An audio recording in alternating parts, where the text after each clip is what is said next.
So hey homies, welcome back to another video of perfect world and I hope कि तुम लोग बहुत ही ज्यादा अच्छे और मजे में होगे। वीडियो में आगे बढ़ने से पहले कहना चाहूंगी कि अगर इससे पहले के एपिसोड अभी तक चेकआउट नहीं किया है तो पहले जाओ और जाके इसे देख लो, वरना यहाँ तुम्हें कुछ समझ नहीं आने वाला। और अगर तुम्हें देख लिया तो क्या बात है। चलो फिर बिना किसी देर के आज के इस वीडियो को शुरू करते हैं। सो होमीज, जैसा कि हमने लास्ट एपिसोड में देखा था जहाँ पर शी हाओ का सामना 300 बीस्ट से हो जाता है, जो कि यहाँ पर सभी के टेक्निक्स को चुराने के लिए आया था। इसी वजह से यहाँ पर अपने स्ट्रिंग्स को सभी के अंदर इंसर्ट कर देता है। लेकिन जब वो शी हाओ की टेक्निक्स को चुराने की कोशिश करता है तो शी हाओ अपनी टाइम पावर की मदद से उसके इस अटैक को डिस्ट्रॉय कर देता है, जिसके बाद यहाँ पे वो 300 बीस्ट शी हाओ को एक अलग ही टाइम लाइन में ले जाता है, जहाँ पर इन दोनों के अलावा और कोई नहीं था सिवाय मो शियान के, जो कि यहाँ पर शी हाओ की पावर को देखकर पूरी तरीके से शॉक्ड हो जाता है। इसी के साथ हम देखते हैं कि नेदर वर्ल्ड की वो लेडी जो कि यहाँ पर सभी को लेके आई थी, वो भी शी हाओ की पावर को देखकर दंग रह जाती है। इसी वजह से वो यहाँ पर इस पूरे रियलम को भी डिस्ट्रॉय करना शुरू कर देती है। और अब आगे तो हमारे इस एपिसोड की स्टार्टिंग में हम शी हाओ को देखते हैं, जहाँ पर वो बहुत तेजी से नीचे की तरफ गिरता हुआ जा रहा था, लेकिन वो इस वक्त कहाँ पर है ये शी हाओ को भी नहीं पता था। पर यहाँ पे देखने वाली बात ये थी कि शी हाओ ये फील कर पा रहा था कि उसकी बॉडी यहाँ पर धीरे धीरे करके डिस्ट्रॉय हो रही थी, क्योंकि उसकी बॉडी पार्ट्स जो है वो एनर्जी पार्टिकल में चेंज होकर धीरे धीरे करके उसकी बॉडी से अलग हो रहे थे। और जैसे जैसे ये पार्टिकल्स अलग होते जा रहे थे, शी हाओ को ऐसी फीलिंग आ रही थी कि जैसे मानो उसकी बॉडी जो है वो कई गुना ज्यादा छोटे पार्टिकल्स में टूटती जा रही है, जो देखकर शी हाओ भी समझ नहीं पाता कि आखिर अचानक से सब कुछ चेंज कैसे हो गया। लेकिन तभी उसके दिल में ये ख्याल आता है कि शायद हमारे रियलम से किसी ने छेड़छाड़ जरूर किया होगा। यहाँ पे शी हाओ नोटिस करता है कि भले ही उसकी बॉडी जो है वो डिस्ट्रॉय होती जा रही थी, लेकिन उसकी सोल अभी भी जिंदा है। और फिर अगले ही पल शी हाओ ये फील करता है कि जैसे उसके आसपास कोई चीज मौजूद है। और फिर शी हाओ यहाँ पर टाइम फ्रेगमेंट के एक पीस को फील कर पाता है, और जैसे ही ये टाइम के इस फ्रेगमेंट को टच करता है वो पास्ट के उस सीन को देख पाता है, जहाँ पर नेदरवर्ल्ड की उस लेडी प्रैक्टिशनर ने हमारे इस रियलम पर अटैक किया था। और जब वो इसे डिस्ट्रॉय करने में लग जाती है तो हम देखते हैं कि यहाँ मौजूद सारे डिसाइपल्स बाहर जाने की कोशिश करने लगते हैं। कि तभी यहाँ पर वो लेडी प्रैक्टिशनर कहने लगती है कि मो शियान, तुमने ये बिल्कुल भी ठीक नहीं किया। तुमने हमारे नेदरवर्ल्ड को धोखा देने की आखिर सोचा भी कैसे। इस वक्त भले ही तुम उस लड़के के साथ हो जिस वजह से हम तुम्हारा कुछ नहीं बिगाड़ सकते, लेकिन एक बात याद रखना, जिस दिन हमारी नेदरवर्ल्ड की पूरी फौज यहाँ पर आ जाएगी, हम तुम्हारे 9 हेवन एंड 10 रियलम को पूरी तरीके से डिस्ट्रॉय कर देंगे। मेरी बात अच्छे से याद रखना। यहाँ पर हम देखते हैं, यहाँ पर अपनी बात कहने के बाद वो इमीडिएटली वहाँ से चली जाती है। कि तभी 10 रियलम डायग्राम में से एक बहुत ही पावरफुल एनर्जी रिलीज होती है, जिसे देखकर सभी लोग हैरान हो जाते हैं। और फिर यहाँ पर आधे से ज्यादा डिसाइपल्स भी आ जाते हैं। कि तभी यहाँ पर हम देखते हैं कि उस एनर्जी की वजह से यहाँ पर एक पोर्टल भी ओपन होता है, जिसे देखकर थर्ड एल्डर कहने लगता है कि ये सच में हमारे लिए किसी ब्लेसिंग से कम नहीं, क्योंकि वो आगे बताता है कि यहाँ पर ये जो पोर्टल तुम देख रहे हो ये 9 हेवन और 10 रियलम्स के द्वारा ब्लेस्ड है। तो तुम सभी डिसाइपल्स के लिए ये किसी रेयर अपॉर्चुनिटी से कम नहीं, क्योंकि अगर तुम इस पोर्टल के थ्रू अंदर जाते हो तो तुम्हारे लिए इंटेंस अमाउंट में अपॉर्चुनिटीज इंतजार कर रही है। लेकिन इससे पहले कि तुम लोग जल्दबाजी में कोई फैसला लो, मैं एक बात साफ क्लियर कर देना चाहता हूँ कि तुम्हारे पास जितनी ज्यादा अपॉर्चुनिटीज मौजूद है उतनी ही ज्यादा तुम्हारी जान को यहाँ पे खतरा भी है। तो इसलिए तुम में से जितने भी लोग यहाँ पर इसके अंदर जाने का फैसला लेते हो, उससे मैं यही कहूंगा कि एक बार अच्छे से सोच लेना। हालांकि ये once in a life opportunity है और इसके अंदर नो डाउट तुम्हें बहुत ही पावरफुल ट्रेजर्स मिलेंगे, लेकिन जान जाने के खतरा भी उतना ही ज्यादा है। तो अगर तुम इसके अंदर जाने का सोचते हो तो ये तुम्हारा अपना फैसला होगा,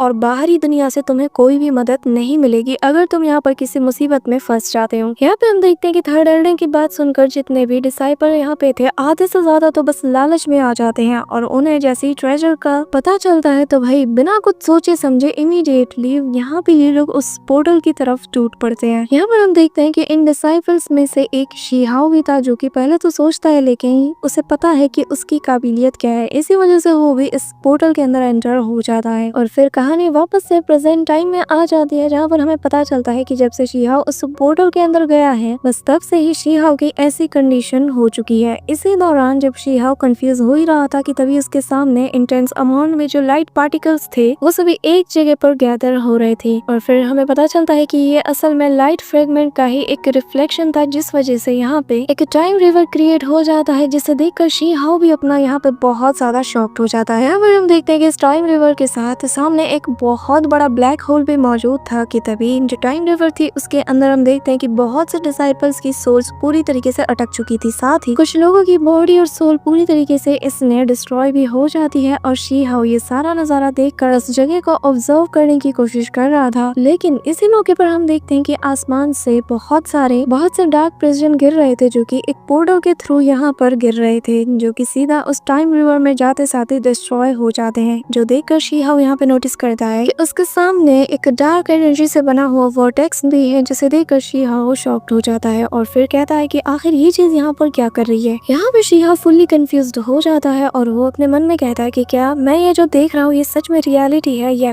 मेरा कोई एक इल्यूजन। कि तभी हम देखते हैं कि यहाँ पर उस वॉर्टेक्स में से एक बहुत ही पावरफुल एनर्जी निकलती है, जो कि लाइट की स्पीड से सीधा शी हाओ की तरफ बढ़ने लगती है। और फिर सेकंड्स में ही जैसे ही शी हाओ से ये लाइट टकराती है, हम देखते हैं कि शी हाओ एक अलग ही जगह पर पहुंच जाता है, जहाँ पर देखने से ऐसा लग रहा था कि शी हाओ किसी पैलेस के अंदर मौजूद है, जहाँ का नजारा देखने में बहुत ही ज्यादा लाजवाब था। और शी हाओ इस जगह को देखकर इस हद तक कंफ्यूज हो जाता है कि इसे कुछ भी समझ नहीं आता। पर फिर वो यहाँ पर इस जगह को ऑब्जर्व करना शुरू कर देता है और उसके सामने टाइम स्पेस दिखाई देता है, जो देखकर वो कहता है क्या बाय एनी चांस मैं टाइम रिवर के अंदर पहुंच चुका हूँ? अगर हाँ तो क्यों? और मेरा यहाँ पर आने के पीछे का मकसद क्या है? मैं तो कहीं और पे था, फिर अचानक से यहाँ पर कैसे आ गया? यहाँ पर शी हाओ कंफ्यूज हो रहा था और लगातार आगे बढ़ता रहता है कि तभी जैसे ही वो उस वॉल को टच करता है, उसे एक पावरफुल ऑरा हिट होती है, जो कि उसे पीछे ढकेल देती है। जिसके बाद शी हाओ नोटिस करता है कि यहाँ पर कुछ तो अजीब है। पर फिर अगले ही पल यहाँ पे उस वॉल से बहुत सी सोल्स बाहर निकलती है, जो कि एंशिएंट टाइम की लग रही थी। और वो लोग निकलते साथ ही कहने लगते हैं कि ये कितने ज्यादा शर्मनाक है कि हमारी पावर इनफ नहीं है। यहाँ पर ये लोग आपस में बात करते रहते हैं और देखने से लगता है कि ये लोग एंशिएंट वॉरियर्स होंगे। यहाँ पर इन एंशिएंट वॉरियर्स को देखकर शी हाओ कंफ्यूज होता है और फिर हमें पता चलता है कि ये वो लोग हैं जिन्होंने वॉर में हिस्सा तो लिया था, लेकिन डर कर पीछे नहीं हटे थे। इसी वजह से उनकी सोल ऐसे ट्रैप होकर रह गई। लेकिन यहाँ पर शी हाओ को पास्ट के बहुत से ग्लिम्स नजर आते हैं। यहाँ पर शी हाओ को ये ग्लिम्स इसलिए नजर आ रहे थे क्योंकि वो इस वक्त टाइम रिवर के अंदर मौजूद था और यहाँ पर जगह जगह पर पास्ट के कुछ टाइम फ्रेगमेंट्स बिखरे हुए पड़े थे, जो कि शी हाओ को यहाँ पर नजर आ रहे थे। साथ ही हमें ये भी पता चलता है कि यहाँ पर ये जो एंशिएंट टाइम के वॉरियर्स हैं, इन लोगों ने 9 हेवन और 10 रियलम के लिए अपनी जी जान लगा दी, लेकिन नेदरवर्ल्ड के लोगों को जीतने नहीं दिया। यहाँ पर शी हाओ जितना ज्यादा इनके बारे में जानता जाता है, उसके दिल में इन लोगों के लिए रिस्पेक्ट और ज्यादा बढ़ती जाती है। यहाँ पर हम देखते हैं कि शी हाओ अपने मन में कहने लगता है कि मानना पड़ेगा उस टाइम के वॉरियर्स बहुत ही ज्यादा लॉयल हुआ करते थे कि उन्होंने अपनी जी जान लगाकर अपने रियलम को बचाने के लिए सब कुछ कुर्बान कर दिया। इसी दौरान हम देखते हैं कि जब शी हाओ ये सारी बातें सोच रहा था, तभी हम दूर से एक मिस्टीरियस लेडी को देखते हैं, जो कि यहाँ पर शी हाओ पर ही नजर रखी हुई थी। इसी के साथ हमें पता चलता है कि ये असल में एक फेरी है और वो शी हाओ को काफी टाइम से ऑब्जर्व कर रही थी, जिसके बाद ही वो यहाँ पर शी हाओ को इतना कंफ्यूज होता हुआ देखकर कहती है कि तुम जब से यहाँ पर आए हो तब से बस कंफ्यूज हो और अब वक्त आ चुका है कि तुम्हारे हर सवाल का जवाब दिया जाए, इसलिए चलो हम थोड़ी बातचीत करते हैं। यहाँ पर हम देखते हैं कि ये कहते साथ ही वो यहाँ पर चुटकी बजाती है, जिसके बाद सेकंड्स में ही वो शी हाओ को अपनी पावर की मदद से इनर एरिया में बुला लेती है और फिर शी हाओ उसे देखकर थोड़ी देर के लिए हैरान हो जाता है, लेकिन उसकी पावर को ऑब्जर्व करते ही शी हाओ रिस्पेक्ट के साथ उससे कहने लगता है कि सीनियर क्या जूनियर ये जान सकता है कि आखिर आप हैं कौन? जिस पर हम देखते हैं कि वो फेरी शी हाओ को गौर से देखती है और फिर स्माइल करते हुए कहती है कि मेरे साथ इतना फॉर्मेलिटी निभाने की जरूरत नहीं है, क्योंकि मैं अच्छे से जानती हूँ कि तुम्हारे दिलो दिमाग में क्या है। जिसके बाद वो बताने लगती है कि वो असल में यहाँ इन ट्रू इमॉर्टल हीरोज में से ही एक थी, जो कि यहाँ पर उन्हीं की एनर्जी से बनी थी। यहाँ पर शी हाओ उसकी मिस्टीरियस ऑरा को फील करता है और फिर अपने मन में सवाल करता है कि क्या ये सच में एक ट्रू इमॉर्टल हो सकती है। कि तभी हम देखते हैं कि वो फेरी जैसे उसकी आवाज सुन लेती है और कहती है कि तुम आखिर किस ट्रू इमॉर्टल की बात कर रहे हो? पर मैं जानती हूँ तुम यहाँ पर कंफ्यूज हो रहे होगे कि आखिर ये जगह कौन है। तो मैं बता दूं कि ये जगह टाइम के हर एक फ्रेगमेंट से मिलकर बनी है, जिसे कि यहाँ पर तुम्हारे ट्रू कॉन्शियसनेस ने एक्टिवेट कर दिया है, जिस वजह से तुम यहाँ पर मौजूद हो। इसी के साथ शी हाओ को एक बैटल की झलक भी दिखाई देती है, जहाँ पे वो हार चुकी थी और तब से ही बस वो यहाँ पर हमेशा के लिए आकर बस चुकी है। यहाँ पर जब से वो आया है तब से वो यहाँ पर बस एंशिएंट वॉरियर्स के पास्ट के सीन्स को देख रहा है, जिससे उसे ये लगता है कि शायद पास्ट में ये जगह कोई बैटल एरिया रहा होगा। इसी के साथ नेक्स्ट सीन में हम देखते हैं कि शी हाओ थोड़ी देर के लिए चुप रहता है और फिर वो यहाँ पे उस फेरी से पूछता है कि पर एक बात बताइए कि आखिर मैं इस वक्त कहाँ हूँ और ये जगह कौन सी है। जिस पर वो फेरी यहाँ पर अपनी ड्रिंक को उठाना शुरू करती है और कहती है कि असल में ये जगह क्या है ये किसी को भी नहीं पता। कैसे पता कि ये शायद तुम्हारी आफ्टर लाइफ है या फिर रीइंकार्नेशन साइकिल की एक जगह, लेकिन ये जगह वो नहीं है जहाँ से तुम बिलोंग किया करते हो। यहाँ पर शी शीहाओ ये सुनकर कंफ्यूज हो जाता है और वो अपने मन में कहता है कि मैं तो मरा ही नहीं, तो भला मैं यहाँ पर आफ्टर लाइफ में कैसे हो सकता हूँ, शायद यहाँ पर कुछ ना कुछ गड़बड़ है। जिसके बाद शीहाओ थोड़ा दिमाग लगाता है और फिर अचानक से कहने लगता है कि ऐसा नहीं हो सकता, क्योंकि मैं अच्छे से जानता हूँ कि मैं अभी तक मरा नहीं, और दूसरी बात मेरी बॉडी अभी भी उसी वर्ल्ड में एग्जिस्ट करती है जहाँ से मैं बिलोंग करता हूँ, बस यहाँ पर मेरी सोल आ चुकी है। और रही बात रीबर्थ की, तो ऐसा हो ही नहीं सकता। जिस पर हम देखते हैं कि वो फेरी स्माइल करती है और कहती है कि आखिर तुमसे किसने कहा कि रीबर्थ होने के लिए तुम्हारा मरना जरूरी है, शायद तुम यहाँ पर एक बहुत ही इंपॉर्टेंट चीज को मिस कर रहे हो। जिस पर शीहाओ भी कंफ्यूज हो जाता है और फिर इमीडिएटली शीहाओ कहता है कि मैं जानता हूँ कि आप जो कुछ भी बोल रही हो उसका मेरी लाइफ से कोई लेना देना नहीं, और मैं यहाँ पे जो कुछ भी देख रहा हूँ ये बस एक ऐसे ड्रीम की तरह है जो कि मेरे कंट्रोल में नहीं है। यहाँ पर वो फेरी कहने लगती है कि मैंने तुम्हें कहा ना कि रीबर्थ के लिए मरना जरूरी नहीं है, बल्कि अगर तुम रीबर्थ को टाइम के अकॉर्डिंग इसे मेजरमेंट करना चाहोगे तो ये भी इम्पॉसिबल है। अगर देखा जाए तो तुम एक पल में रीबर्थ भी हो सकते हो, और तुम्हारा एक पल में देखा गया सपना रीबर्थ के लिए एक नया रास्ता भी तुम्हें दिखा सकता है। जिस पर शीहाओ से सवाल करने लगता है कि क्या आप ये कहना चाहते हो कि अगर कोई यहाँ पर कल्टीवेट कर रहा हो और उसकी जो सोल हो वो वॉइड में खो जाए और उसका मन ग्रेट दाओ में बसता हो, तो क्या ऐसी सिचुएशन में भी कोई अपनी रीबर्थ को अचीव कर सकता है? जिस पर वो फेरी बहुत ही गोलमोल सा जवाब देती है, लेकिन शीहाओ समझ आता है कि अब आगे उसे क्या करना है, और फिर वो यहाँ पर उसका शुक्रिया अदा करता है। और फिर वो कहने लगती है कि तुमने जो सवाल किया उसका अगर मैं डायरेक्टली जवाब दूं तो वो जवाब हाँ में होगा, क्योंकि मैंने यहाँ पर बहुत सा वक्त गुजारा है और मैंने यहाँ के हर एक चीज को बहुत ही क्लोजली ऑब्जर्व किया है। ये कहते साथ ही वो दोबारा से अपने वाइन को पीना शुरू कर देती है, जिसके बाद शीहाओ उसका इतनी सारी नॉलेज के आंसर देने के लिए शुक्रिया अदा करता है। जिसके बाद वो बताने लगती है कि ये जो वाइन तुम देख रहे हो ये असल में यूनिवर्स की नॉलेज से भरी हुई है, जो कि इस यूनिवर्स से बिलोंग करती है और इसे वो टाइम टू टाइम पिया करती है। जिसके साथ ही वो बताने लगती है कि इसके अंदर एंशिएंट इमॉर्टल के रूल्स भी मिले हुए हैं। इसके बाद वो यहाँ पर एक प्याले में उसे पौर करती है और फिर शीहाओ की तरफ थ्रो करते हुए कहती है कि तुम भी यहाँ पर इन नॉलेज को अगर चाहो तो इन्हें समझ सकते हो, लेकिन इसे एक्सपीरियंस करने के लिए बेहतर यही होगा कि तुम्हें इसे धीरे धीरे पीना चाहिए। जिसके बाद शीहाओ उस प्याले को पकड़ता है और एक सांस में ही पूरी कटक जाता है, जो देखते साथ ही यहाँ पर वो फेरी भी बहुत ही ज्यादा परेशान हो जाती है और कहने लगती है कि आखिर ये तुमने क्या किया, इससे तुम्हारी सोल पूरी तरीके से डिस्ट्रॉय हो सकती है। और जैसा कि तुम जानते हो कि ये शीहाओ है और जो कि किसी भी चीज से नहीं डरता। यहाँ पे जैसे शीहाओ उस प्याले को पी जाता है तो उसे फील होता है कि उसकी बॉडी में कुछ तो चेंजेस हो रहे हैं, और हम पाते हैं कि इंटेंस अमाउंट में एनर्जी जो है उसके बॉडी से रिलीज हो रही थी। शीहाओ को एंशिएंट इमॉर्टल लॉज और यहाँ पर रीबर्थ से जुड़ी हुई बहुत सी चीजों का एक्सपीरियंस मिल रहा था। साथ ही यहाँ पर उसे एंशिएंट इमॉर्टल यूनिवर्स भी नजर आता है जो कि लगातार एक्सपेंड हो रही थी। यहाँ पर इस यूनिवर्स को देखकर शीहाओ बहुत कुछ ऑब्जर्व करता है, साथ ही वो यहाँ पर ये फील कर पाता है कि उसने एक पल में ही बहुत सी नॉलेज को यहाँ पर अंडरस्टैंड कर लिया था। लेकिन यहाँ पर शीहाओ के बॉडी के अंदर जो इमॉर्टल सीड मौजूद था, इसी वजह से हम देखते हैं कि एक साथ इतना सब कुछ जब उसके माइंड में एंटर हो रहा था तो इस वजह से उसकी सोल डिस्ट्रॉय नहीं हो पाई और वो खतरे से बाहर था। और यहाँ पर शीहाओ फील करता है कि उसे पल भर में ही बहुत सारा नॉलेज मिल चुका है। जिसके बाद वो दोबारा से उस वाइन की तरफ देखते हुए कहने लगता है कि यकीन नहीं होता कि ये इतना ज्यादा पावरफुल है। इस एंशिएंट इमॉर्टल लव वाले इस साके में यहाँ के यूनिवर्स और रीबर्थ से रिलेटेड हर एक लॉ की फुल नॉलेज मौजूद है। यहाँ पर हम देखते हैं कि शीहाओ को सही सलामत देखकर वहाँ पर वो फेरी बहुत ही ज्यादा कंफ्यूज हो जाती है और फिर वो हैरानी की तरफ शीहाओ को घूरते हुए कहने लगती है कि आखिर तुम हो कौन, तुम्हें यहाँ पर आए ज्यादा वक्त नहीं हुआ और तुमने एक ही पल में इस एंशिएंट इमॉर्टल वाइन को ऐसे सहन कर लिया जैसे कि तुम इसके आदी हो। लेकिन हम देखते हैं कि शीहाओ तो अलग ही नशे में होता है और वो उसकी बात को इग्नोर करते हुए उसकी तरफ उस प्याले को उठाते हुए कहता है कि क्या मुझे इस एंशिएंट इमॉर्टल वाइन का एक और कप मिल सकता है। यहाँ पर उसकी ये बात सुनकर वो फेरी हैरान हो जाती है और फिर वो वापस से अपनी जगह पर जाकर बैठ जाती है। जिसके बाद वो यहाँ पर उस एंशिएंट इमॉर्टल वाइन का वो जो पूरा का पूरा जार था उसे ही शीहाओ की तरफ थ्रो कर देती है। लेकिन अगले ही पल वो बताने लगती है कि वैसे मैं तुम्हारी जानकारी के लिए बता दूं कि इसे पीना बेकार है, क्योंकि मैं यहाँ पर इसकी एक एक बूंद को न जाने कितनी बार पी चुकी हूँ, लेकिन मुझे यहाँ पर अब तक इस यूनिवर्स को बचाने का कोई भी रास्ता नहीं मिल पाया। हर बार मैं यही देखती हूँ कि एट द एंड ये पूरा यूनिवर्स डिस्ट्रॉय हो जाता है। तो तुम मेरी अगर मानो तो बेकार में अपना वक्त जाया मत करो, क्योंकि तुम्हें कोई भी हल नहीं मिलने वाला। जिसके बाद वो फेरी बताने लगती है कि यहाँ पर बहुत जल्दी एक ऐसी तबाही आएगी जिसे कि कोई भी नहीं रोक सकता, लेकिन मुझे पता है कि यहाँ पर एक ऐसा उभरता हुआ इंसान आएगा जो कि इसको बदल कर रख देगा। पर मैं जानती हूँ कि यहाँ पर इस काम में एंशिएंट इमॉर्टल वाइन कोई भी रोल प्ले नहीं कर सकती, इसलिए इसे टेस्ट करना बिल्कुल ही बेकार है। अब अब अगर तुम सोच रहे हो कि मुझे इसके बारे में क्यों पता है, तो वो मैं बता दूं, वो इसलिए क्योंकि मैं फ्यूचर से आई हूँ और मैं यहाँ इस यूनिवर्स के पूरी नियति को बदलना चाहती हूँ, इसीलिए मैं पुरजोर कोशिश में लगी हुई हूँ। जिस पर शीहाओ कहता है कि आपकी बात सही है, लेकिन हम दोनों का नजरिया अलग है। मैं इसे ट्राई करना चाहता हूँ क्योंकि मैं जानता हूँ कि मेरा कंक्लूजन कुछ और ही होगा। जिसके बाद हम देखते हैं कि वो फेरी स्माइल करते हुए कहती है कि ठीक है, फिर तुम इस बॉटल को लो और अगर तुम इसे टच कर पाते हो तो मैं समझ जाऊंगी कि तुम वही इंसान हो जिसके बारे में मैंने अब तक जाना है, जो कि इस यूनिवर्स की तकदीर को बदलने वाला है। यहाँ पर हम देखते हैं कि शीहाओ बिना डरे उस बॉटल को टच करने की कोशिश जैसे ही करता है कि तभी वहाँ पर एक मिस्टीरियस स्क्रॉल एक्टिवेट हो जाता है, जो कि शीहाओ को यहाँ पर डराने की कोशिश करती है। लेकिन शीहाओ स्माइल करता है और उस बॉटल को टच कर लेता है और उसके टच करती हम देखते हैं कि यहाँ पर आसमान फटने लगता है और शीहाओ पर बहुत से अटैक होने लगते हैं। लेकिन शीहाओ बिना डरे इमीडिएटली उस एंशिएंट इमॉर्टल वाइन को पीना शुरू कर देता है, जिससे हम देखते हैं कि वो सारे अटैक यहाँ पर रुक जाते हैं और फिर अगले ही पर शीहाओ की बॉडी से इतनी मिस्टीरियस एनर्जी निकलती है कि वो उसके आस पास के अटैक्स को पूरी तरीके से डिस्ट्रॉय कर देती है। इसके साथ शीहाओ के पीछे उसका एंशिएंट अवतार भी नजर आता है, जिससे देखकर वो फेरी भी कहती है कि आखिर तुम हो कौन और तुम्हारा ट्रू सेल्फ क्या है। यहाँ पर वो ये सारी बात कर ही रही होती है कि तभी हम देखते हैं कि वहाँ पर स्पेस में क्रैक होने लगता है और एक वॉइस कहती है कि अच्छा तो तुम यहाँ पर हो। जिसके बाद हम देखते हैं कि वहाँ पर एक रेड कलर का इविल हैंड बाहर आता है, जिसे देखते साथ ही वो फेरी यहाँ पर उस वाइन की मदद से शील्ड बनाने की कोशिश करती है, लेकिन कभी कोई असर नहीं होता और फिर वो बताने लगती है कि ये फॉरेन एनिमीज हैं जो कि टाइम के बैरियर को क्रॉस करके यहाँ पर तुम्हें डिस्ट्रॉय करने के लिए आए हैं। शीहाओ ने भी इतनी मिस्टीरियस ऑरा को आज से पहले फील नहीं किया था और फिर शीहाओ यहाँ पर अपनी कुनपेन टेक्निक का यूज करता है, लेकिन हम देखते हैं कि उस पोर्टल में से बहुत सी इविल एनर्जी वाले ब्लैक बॉल्स भी यहाँ पर उस पर अटैक करने के लिए आगे बढ़ते हैं और जैसे ही उस पोर्टल से मिस्टीरियस ऑरा निकलती है तो वो शीहाओ के कुनपेन टेक्निक को भी पूरी तरीके से नलिफाई कर देती है। यहाँ पर वो फेरी कहने लगती है कि आखिर तुम लोग इसके पीछे क्यों पड़े हो, क्या तुम्हें शर्म नहीं आती। और हम देखते हैं कि वो मिस्टीरियस पर्सन कहने लगता है कि कौन है जो कि टाइम के साथ छेड़छाड़ करना चाहता है, हम इस फ्यूचर को बिल्कुल भी बदलने नहीं दे सकते। यहाँ पर हम देखते हैं कि वो अपने पावर से ब्लैक होल को भी क्रिएट कर लेता है कि तभी यहाँ पर एक जोरदार एनर्जी का धमाका होता है और फिर हमारे सामने एक ब्यूटीफुल फिगर होती है जिसे कि यहाँ पर रूथलेस एम्परर कहा गया है, जो कि यहाँ पर उन सारे अटैक को पूरी तरीके से डिस्ट्रॉय कर देती है। और फिर हम देखते हैं कि वो फेरी भी शॉक्ड हो जाती है और कहती है कि आखिर यहाँ पे चल क्या रहा है। जिसके बाद स्पेस को फाड़ते हुए यहाँ पर इमॉर्टल किंग बाहर आने लगता है, जिसने कि यहाँ पर शीहाओ पर अटैक किए थे। यहाँ पर हम देखने की बात के साथ ही ब्लैक होल को क्रिएट कर लेता है और यहाँ पर उस रूथलेस एम्परर पर अटैक करने के लिए आगे बढ़ता है। लेकिन रूथलेस एम्परर भी कम नहीं थी, वो यहाँ पर हेवन एंड लॉस से बनी हुई चेन्स का यूज करती है, जो देखकर शीहाओ भी हैरान होता है और कहता है कि क्या वो हेवन एंड लॉस के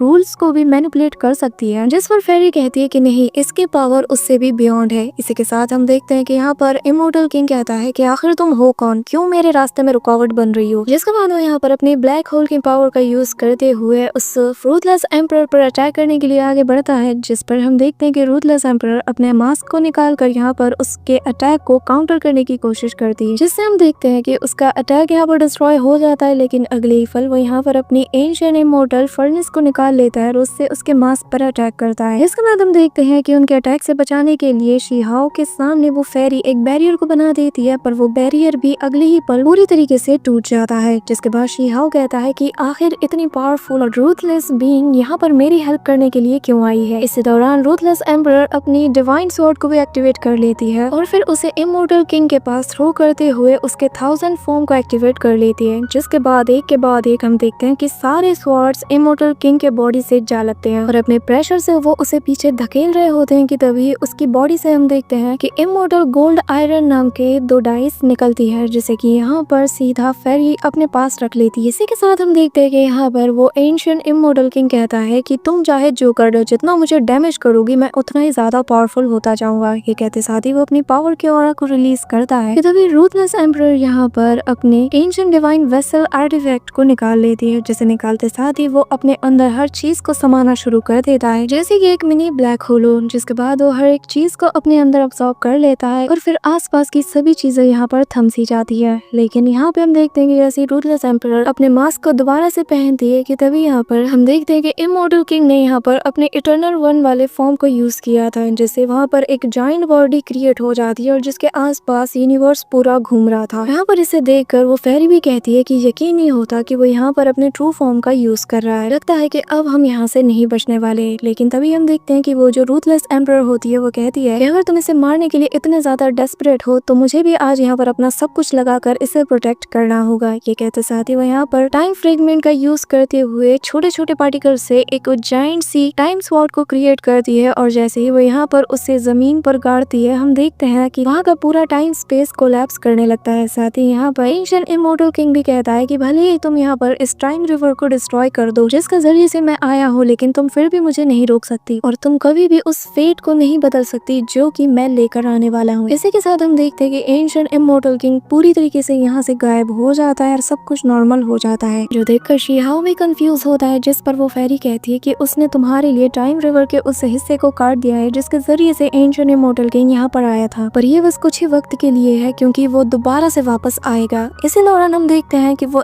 रूथलेस एम्परर शीहाओ को देखकर कहने लगती है कि फाइनली तुम अब वापस आ चुके हो, लेकिन मैं उस फ्यूचर को रिपीट होने ही नहीं दे सकती जिसमें कि तुम मारे जाओगे और मुझे हर हाल में तुम्हें आज यहाँ पर प्रोटेक्ट करना ही था। ये कहते साथ ही यहाँ पर रूथलेस एम्परर वहाँ से चली जाती है और फिर हम देखते हैं कि यहाँ पर वो फेरी भी वहाँ से चली जाती है और कहती है कि शीहाओ उम्मीद है कि मैं तुमसे फ्यूचर में कभी मिलूंगी। इसी के साथ हम देखते हैं कि शीहाओ वापस से अपनी टाइमलाइन में आ जाता है जहाँ पर उसके सारे दोस्त उस पोर्टल से बाहर आ चुके थे, जहाँ पर हम देखते हैं कि यहाँ पर उसके दोस्तों को कुछ लोग परेशान कर रहे थे लेकिन शीहाओ यहाँ पर उनकी जान नहीं बचा सकता था। इसी वजह से वो मोशियान को कहता है कि जाओ और जाके मेरे लिए इनका सफाया कर दो क्योंकि ये लोग मेरे दोस्तों को परेशान कर रहे हैं। जिस पर हम देखते हैं कि मोशियान सीधा उनके सामने जाकर उनके सामने अपीयर हो जाता है और फिर कहने लगता है कि अगर तुम लोगों को इनसे लड़ने की इतनी ज्यादा खुजली हो रही है तो मेरे बारे में तुम्हारा क्या ख्याल है। इसी के साथ हमारा आज का ये एपिसोड यहीं पर एंड होता है। So that's all for today guys. I hope कि तुम सबको आज की ये वीडियो काफी ज्यादा पसंद आई होगी। अगर हाँ तो वीडियो को लाइक करना, चैनल पे नए हो तो सब्सक्राइब करना। तो मिलते हैं नेक्स्ट वीडियो में, तब तक के लिए बाय।